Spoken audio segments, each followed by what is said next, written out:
So, and we just arrived in Kenya. What up, people? We are ready to hit the road in direction Maasai Mara. This was the very first time I've traveled to Kenya. So you can imagine how excited I've been for that trip. And did you guys know that in Kenya, the national language is Swahili? That's why we decided to learn a little bit of Swahili right now. If I want to tell somebody in Swahili, this is the king of the animals. Mimi ndio Simba. Oh, there we go. Mimi ndio Simba. Yeah. That means that's the king of the animals. Yeah. Ooh, that's hot. Oh. As soon as we arrived in Nairobi, we straight away hit the road into the wild. And later this day, we flew right into the Maasai Mara.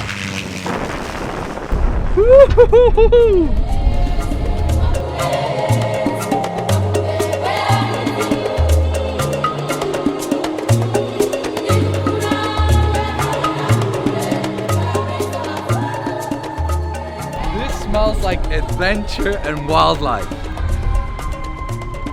Alright, nice to meet you. Right, so we finally arrived in the Maasai Mara and we're heading over there to the car and then right into our camp. As soon as we landed in the Maasai Mara, we met our Maasai guy Chief Tosha and my friend Paret. Paret is a phenomenal wildlife photographer and he's the one who helped us to set up this entire Kenya trip.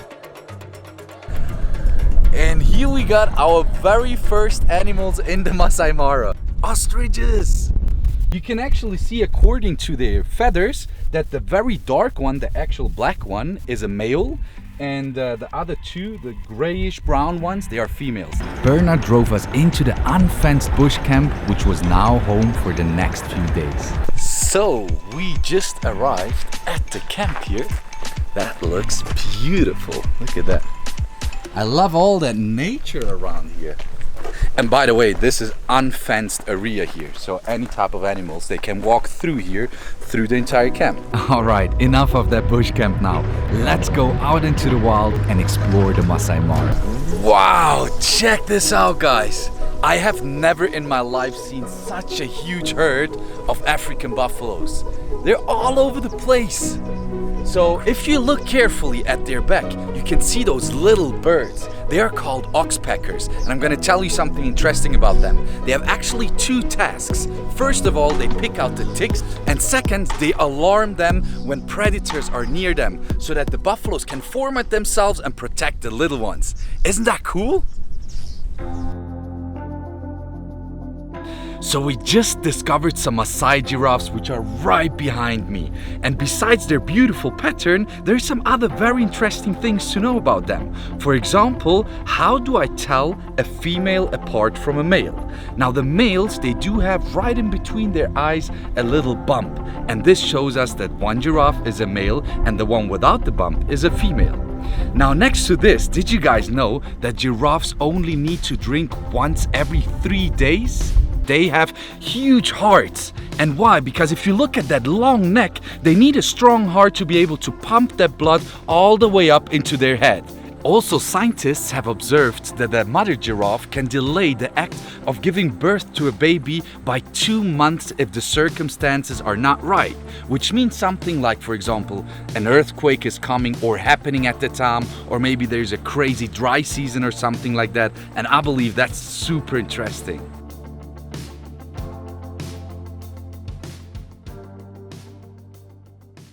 Now, after seeing all these beautiful, wild, and sometimes even dangerous animals out here, I was wondering myself, how is it possible that some humans in Kenya managed to coexist and live in harmony with all this type of wildlife? Our Maasai guy, Chief Tosha, made it possible for me to meet a true Maasai tribe, which is literally living out there in the wild since hundreds of years with all these beautiful creatures.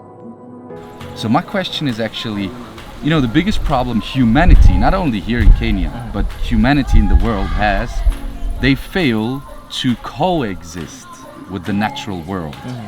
And I believe like you guys managed it in an unbelievable way to be able to live as humans in a totally natural environment. And I would love to know, what is the key for it? The really key for animals just to understand that you know how to stay, we just understand it. If That you, makes sense. If you don't understand them, then it's bad animal. So you would agree that we humans only protect what we love. Would you agree with that? I kill many lions, but not just kill. I was just killed for fun because I don't know what the important is. I was killed to prove that I'm brave or Yeah. strong. We stop killing animals just because of our love, because of our animals respect. Yes. I appreciate that Yeah. a lot. Understanding and love And is the love. key. Yes. It's unbelievable how much we've been able to learn from these people about conservation, about animals, and in general values in life. Of course, I couldn't agree with everything they said or how they do things. But the most impressive thing was, even though we have lives so far apart from one another, the basics, the fundamental things in order to help our planet were the same. It's all built on understanding and love. Now, in order to understand them and their ways, I had to sit down with them. I wanted to meet them, to eat with them, to make fire with them, to see how they live and who they are. No, you know, Maasai, you do like this. Okay. See the way body is moving, like. And how is my body moving? Good? Bad? Alright, so if there's one thing you gotta know about Maasais is that they are warriors. Now, as a warrior, you have to constantly prove that you're a real man. We've got Team Maasai on this side and Team Hakuna Mipaka on that side. Now, the aim is to push this truck over the sticks which are on the floor. And may the strongest one and the best warriors win. Alright, so we're gonna start totally fair. 2 of us against 2 of them. And then it depends on how it goes. They might gonna add a few people. I don't know if we have to, but we'll see.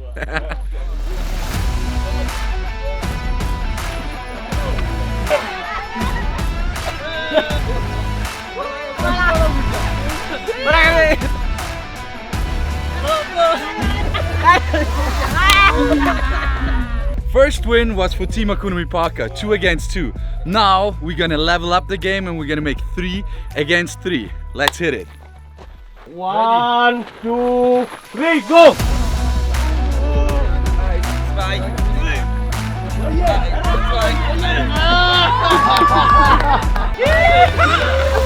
And the winner, Team Hakuna Matata. Ready? 100%. 1, 2, start!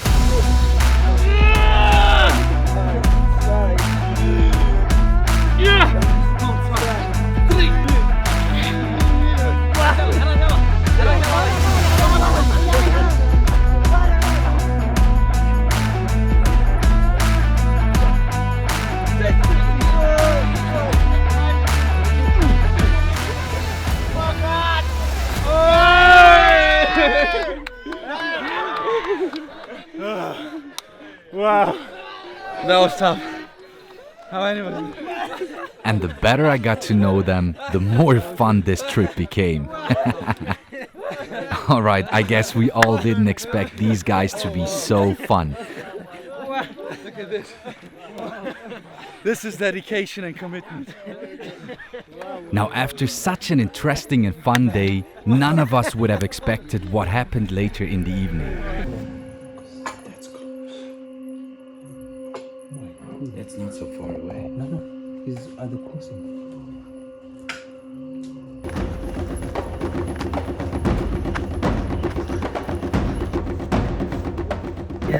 That's incredible. We were busy eating dinner and a male lion came straight to the camp and there's actually no fences, nothing to come and mark the area.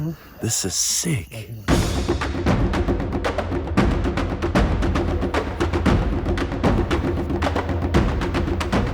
It's gone into the staff quarters straight inside.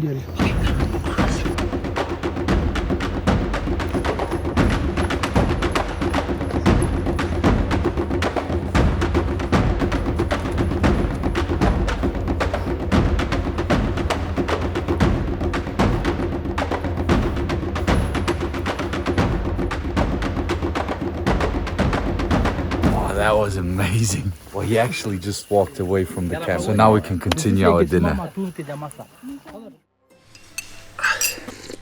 Good morning, everybody. So, We are here now in the camp. It's 5:30 in the morning. We just got up, did our workout, met here in the camp, drinking a coffee and heading straight into the bush. Now this is what the Maasai Mara looks like at 6 o'clock in the morning. Check this out.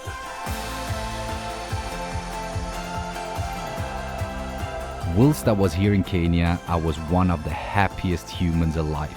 I mean, the team was amazing, the animals and the environment was mind-blowing. I learned so much and I couldn't be more grateful for what we experienced here. So we just spotted our very first hippo right there in the Maasai Mara. Now let's use this opportunity to learn something about them. Did you guys know that they can get up to 2 tons heavy? And even though they are so huge and so heavy, they can run up to 50 kilometers per hour, which is quite fast if you look at their size. And this is actually quite a rare situation because usually hippos, they would grouse at night and during the day they would spend all day long in the water. But now we actually spotted this hippo out here during daylight grousing in the savannah out here. Now the craziest fact about them is that did you know that they are responsible for more deaths in humans here in Africa than the lion? And if you were to put this on a list, hippos would rank on number 2 of being responsible for the most deaths in humans here in Africa caused by an animal. But I want you guys to guess who would be number 1. Guess in the comments below.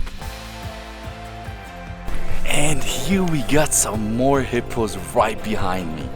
These guys are so fascinating and I'm gonna tell you something which appears to be very funny to you. We're used to see these giants in water. They spend most of their lifetime in water, but in fact, they can't swim at all. They're very bad swimmers. They actually do walk on the ground of the riverbed, but they don't swim. Isn't that crazy? Now, hippos are not the only ones who love to spend time underwater. In the last few days of our Kenya trip, we decided to spend time on the coast and explore the marine life of Kenya. It was a completely new experience for me because I've never dived before, so you can imagine how excited I was. But honestly, this opened up a door into a whole new world.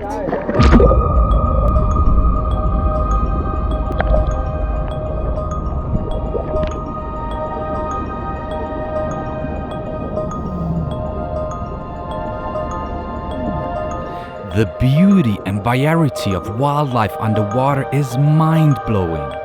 Being able to breathe underwater gave me access to a world I've never seen before.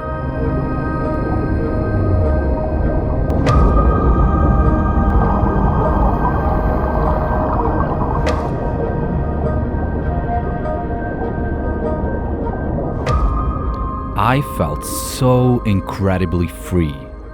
It was so calm, it was so beautiful, and it just made me realize one more time how important my mission is. It made me realize how important it is to make humans fall in love with animals, to make them fall in love with all kinds of life on our planet, over water and underwater. Oh, that was insane. Oh, that was so good, man. Yes, man. How was it? Dude, it was. Are you serious? I've got to thank you. Seriously. I would have never done this. So cool, man. So cool. So we've got a really cool surprise for the boys today. They don't know what it is. We've got 15 minutes to get ready and get out in the car and go somewhere. So what is going on? I have no clue actually. We just arrived at the hotel and Parrot has organized something and nobody has a clue what it is. We're leaving the hotel already, dropped the luggage, and yeah, let's see what happens next. Are you ready? I'm very ready, but I'm not sure what will happen. Alright, so this was another super fun event with local Kenyan people. I'm excited for that.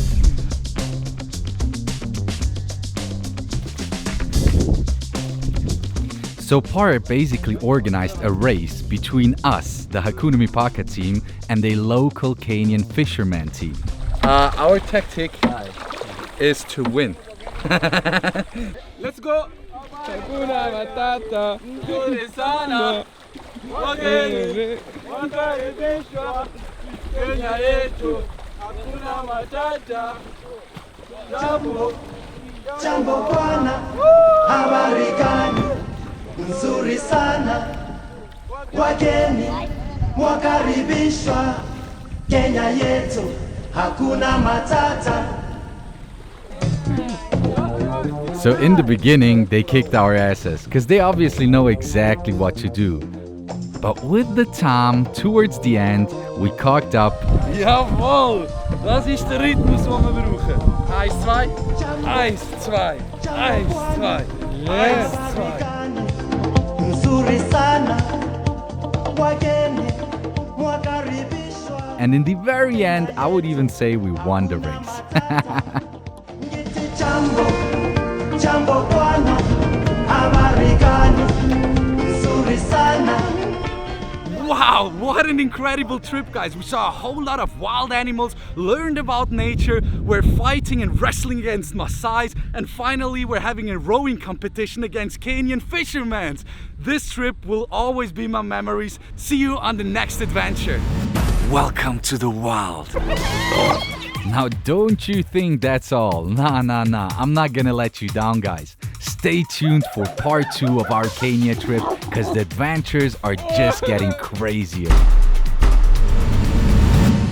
I hope you guys enjoyed this video, and if you want to see what's next, then make sure to subscribe my YouTube channel right now. And if you want to see more content, you're so welcome to follow my other socials as well. Thank you so much for watching, and see you guys later.